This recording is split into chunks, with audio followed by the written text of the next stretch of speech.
Excellente soirée à toutes et à tous et bienvenue à ce bulletin d'information dont voici tout de suite l'essentiel. Rentrée scolaire 2022-2023, c'est lundi 26 septembre, aussi bien dans la ville de Kigali que dans le reste du Rwanda. La plupart des parents approchés par Arabié se réjouissent de la décision du ministère de l'Éducation d'harmoniser les frais de scolarité pour toutes les écoles de l'État et celles soutenues par l'État. Arabié a constaté une forte affluence d'élèves, la majorité ayant répondu à cette première journée, d'autant plus que certaines écoles organisent des tests au premier jour de la rentrée pour que les élèves puissent constater leur niveau. Aujourd'hui, c'est la rentrée scolaire. Les enfants sont bien préparés et leurs parents. Comme vous les voyez, ils sont nombreux, même s'il y a quelques peu d'élèves qui n'ont pas pu venir. Mais nous espérons que demain, le nombre va augmenter, peut-être à 88%. Le problème du grand nombre d'élèves est connu à toutes les étapes de niveau d'ici au Rwanda. Les autorités de la ville de Kigali connaissent le problème et cette fois-ci, ils sont en train de chercher là où on peut construire une autre école pour diminuer, pour dégorger le nombre d'élèves dans la classe de cette école. Si la loi ministérielle nous demande au Palais de payer 975 francs par trimestre. C'est bien obéi ici comme à l'école secondaire. Donc, à ces élèves qui étudient au secondaire, nous avions une réunion avec des palais ce samedi passé. Nous sommes convaincus qu'on doit suivre la ligne du ministère de l'Éducation. Les élèves viennent, même si les parents n'ont pas encore payé cet argent qu'on leur demande, ça ne peut pas empêcher les élèves d'atteindre la classe. Les parents vont payer peu à peu. Quand ils trouvent cet argent, ils vont payer. Ce n'est pas obligatoire que l'enfant entre à la classe avec les bordereaux. Oui, tout est préparé, les matériaux didactiques, on les a donnés, donc ça a été donné hier. Les enseignants, nous avions une réunion avec des enseignants hier, nous avons eu l'occasion de leur donner tous les matériaux qu'ils doivent utiliser aujourd'hui. Donc aujourd'hui, c'est la rentrée scolaire, tout le monde qui travaille ici a les besoins qui lui facilitent, à les matériaux qui lui facilitent son travail. Santé à présent, selon le ministère de la Santé du Rwanda, 34 personnes ont été infectées par le virus Ebola dans la zone des Mubende en Ouganda, alors que le virus a été signalé dans 2 autres zones de ce pays. Le ministre de la Santé, Dr Ngamije Daniel, rassure les Rwandais qu'aucun cas n'a encore été détecté au Rwanda et que toute personne en provenance de l'Ouganda passe un test sérologique et est admise à l'hôpital pour 21 jours et que cette personne rentre chez elle après que ses résultats demeurent négatifs. Le ministre Ngamije a exhorté les Rwandais à éviter des déplacements non nécessaires dans des zones où ce virus est en déplacement, donc en circulation, et demande à ceux qui viennent de ce pays de ne pas se cacher, car cela peut entraîner des conséquences graves pour leur entourage, mais aussi leur famille et le pays. Le ministre de la Santé indique avoir pris toutes les mesures nécessaires en vue d'endiguer le passage du virus au niveau des postes frontaliers. turi gushishikariza abanyarwanda bose kugira ngo bakurikirane ibiri kuba muri kano karere nyine ndetse banamenye amakuru bo baturanye abatari basanzwe bahatuye. Nous interpellons les Rwandais à suivre de près ce qui se passe dans la sous-région et qu'ils aient des informations à propos de leurs voisins et de ceux qui n'habitent pas là, comme ceux qui les ont visités dans les villages, pour leur demander d'où ils sont venus, pour que nous puissions tous nous prémunir contre cette maladie, parce que nous savons que c'est une maladie contagieuse et très mortelle, mais jusqu'à présent, elle n'est pas encore apparue dans le pays. Nous continuons à fournir des efforts et nous sommes prêts. Le matériel nécessaire est là et même celui destiné à faire des tests sérologiques d'Ebola. Nous avons des tests qui sont arrivés dans le pays. Nous n'avons pas de problème particulier et nous sommes prêts. Quelle que soit la situation, les informations que nous aurons seront normalement transmises aux Rwandais. Vous le savez que pendant le Covid, nous n'avons jamais hésité à transmettre les informations véritables de façon que nous avons mené ensemble le combat sans que personne soit exclu et que nous avons tous un rôle à jouer dans la lutte contre ces maladies épidémiologiques. Et c'est ainsi que nous allons procéder avec ce problème du virus Ebola présent dans notre sous-région. nta kiguzi nta mpamvu rero kugira ngo umuntu aze aturutse muri turiya duce ngo yihishe cyangwa atange amakuru atariyo ajye mu rugo bitari ngombwa. Sur le plan sécuritaire, ouverture à l'Académie rwandaise de la paix en district de Musanze d'une toute première formation en langue française à l'intention des militaires et policiers rwandais qui se préparent à participer aux opérations de maintien de la paix dans le monde. Cette formation de 5 jours concerne la lutte contre l'enrôlement des enfants dans des groupes armés. Nous aider dans nos activités journalières, jour au jour, là où nous sommes déployés, surtout encore en particulier dans la lutte contre le recrutement des enfants et l'utilisation des enfants comme soldats dans les pays francophones. En fait, l'avantage de la formation que nous allons passer dans 5 jours ici va nous aider dans les futures tâches qu'on va faire une fois déployés là-bas. En fait, on essaiera de freiner ce recrutement des enfants dans les groupes armés en commençant à parler avec leurs parents, de leur montrer, de leur éduquer, montrer comment les conséquences néfastes de leurs enfants en entrant dans les groupes armés. Cette formation est organisée notamment grâce au partenariat avec l'ambassade de France au Rwanda.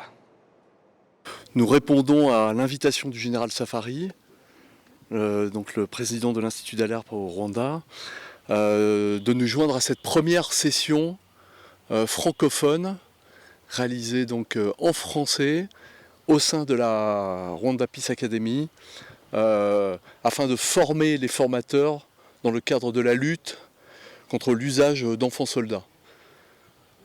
Comme j'ai pu le dire devant l'ensemble des stagiaires au nom de son Excellence l'ambassadeur de France, Monsieur Antoine Anfray, il n'y a pas de combat plus noble, plus important que celui de préserver l'enfance des conflits qui peuvent secouer les différents pays. Et donc cette initiative, c'est avec un grand plaisir que l'ambassade de France a répondu à cette invitation et soutient cette initiative de l'Institut d'alerte et de la Rwanda Peace Academy. Ça, je viens de vous dire, c'est-à-dire que ce combat est essentiel, que la France le soutient depuis les accords de Paris, mais également les principes de Vancouver en 2017, et que maintenant nous allons étudier de quelle manière est-ce qu'on peut directement soutenir cette initiative au Rwanda. Et enfin, j'ai quand même souligné aussi le grand plaisir de voir cette formation réalisée en français, de manière à ce que les forces de défense rwandaises puissent intervenir dans des pays francophones contre ce fléau. À présent, lutte contre le paludisme, le Rwanda abrite depuis ce lundi une conférence internationale sur le contrôle et l'élimination des maladies transmissibles par les moustiques. Au niveau mondial, plus de 241 millions de personnes ont contracté le paludisme en 2021, alors que plus de 700 000 ont été tués par la maladie en 2020. Plus allemand encore, 6 pays subsahariens totalisent à eux seuls 55% des malades du paludisme. Il s'agit du Nigeria, de la RDC, de l'Ouganda, de la Mozambique, de l'Angola et du Burkina Faso. Les experts dans le domaine de la santé estiment que l'éradication du paludisme exige le concours de tout le monde, commençant par l'élimination des moustiques qui causent le paludisme. La suite de ce journal, les instances sanitaires du Rwanda et leurs partenaires dans le cadre de lutte contre les maladies non transmissibles indiquent qu'une somme de plus de 350 milliards de francs rwandais est nécessaire pour réduire de 25% le taux de mortalité consécutive à ces maladies d'ici à 2025. Jean-Damascène Manichimoué nous fait le point. Les statistiques du ministère rwandais de la Santé montrent que les maladies non transmissibles sont responsables de 30% des cas de décès enregistrés au Rwanda chaque année. D'après le Centre biomédical du Rwanda, 2,9% de la population souffre de diabète, l'hypertension à 16,8% et les maladies respiratoires sont à 7%. Le Rwanda se félicite tout de même d'avoir sensiblement baissé le taux de mortalité consécutif à ces maladies. Le professeur Joseph Muchumbitsi, qui représente l'Alliance des organisations de lutte contre les maladies non transmissibles, indique que cet effort a valu au Rwanda une reconnaissance lors de la dernière session de l'Assemblée générale des Nations unies. Nous essayons de promouvoir la création d'un tel comité de coordination au niveau de la primature, parce que nous pensons que c'est là que les différents ministères qui ont un rôle à jouer dans la prévention et le contrôle des maladies non transmissibles peuvent se rencontrer et discuter, y compris avec le ministère des Finances, de l'Agriculture, de l'Infrastructure, du Commerce, parce que tous les risques, les facteurs de risque des maladies non transmissibles résident, une bonne partie de ces facteurs résident en dehors du secteur de la santé. Et donc ça c'est pour notre rôle dans la promotion, pour la mise en place d'un tel comité que notre organisation a été récompensée, et aussi pour son rôle dans l'élaboration du plan stratégique national contre les maladies non transmissibles qui a été lancé officiellement en novembre 2021 par le ministère de la Santé et auquel nous avons collaboré en tant que représentants de la société civile et des personnes qui vivent avec les maladies non transmissibles et à qui sont destinés les services de santé pour les maladies non transmissibles. Et à ce titre, nous avons été reconnus comme un des acteurs qui ont contribué à à l'élaboration de ces stratégies et comme un des acteurs qui a une responsabilité aussi et qui doit participer à l'implémentation, à la mise en place, à la mise en action de ce plan de 5 ans qui donc vise de réduire le nombre de décès par 25% des décès dus aux maladies non transmissibles. Le professeur Muchumbitsi se déclare par ailleurs optimiste quant à la réussite de son combat contre les maladies non transmissibles par le concours de tout le monde. Nous croyons que c'est possible si tout le monde se met ensemble et c'est ce que nous souhaitons en tant que représentants des personnes qui vivent avec ces maladies et qui, bien que nous soyons dans un des pays où les personnes ont un accès assez garanti aux soins de santé, il y a encore des barrières qui doivent être résolues pour que les personnes ne doivent pas débourser non seulement aient accès aux services, surtout les services spécialisés qui sont encore dont certains ne sont pas encore disponibles, mais que ceux qui sont disponibles soient accessibles sans que les familles, surtout les plus pauvres, doivent payer de leur poche ou n'aient pas accès aux soins parce qu'ils ne peuvent pas payer. Et donc nous continuons à faire ce plaidoyer pour que les personnes vivant avec des maladies non transmissibles puissent avoir de plus en plus accès aux soins.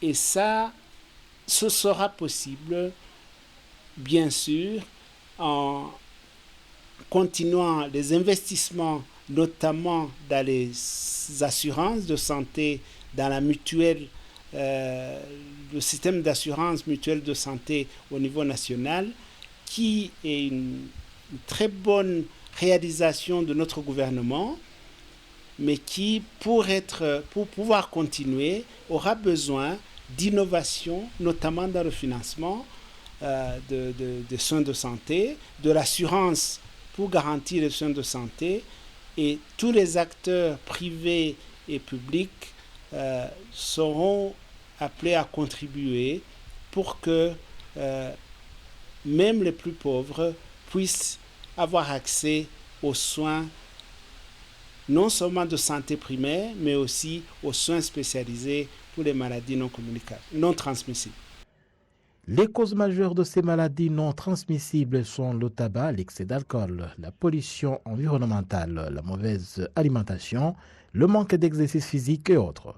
Les maladies non transmissibles emportent chaque année plus de 17 millions de vies humaines, alors que le monde s'est engagé à réduire de 50 millions les décès consécutifs à ces maladies d'ici 2030. C'est donc avec cet élément que nous allons boucler complètement ce bulletin d'information. Au nom de toute l'équipe qui m'a accompagné tout au long de ce bulletin, je vous souhaite de passer une excellente soirée en notre compagnie.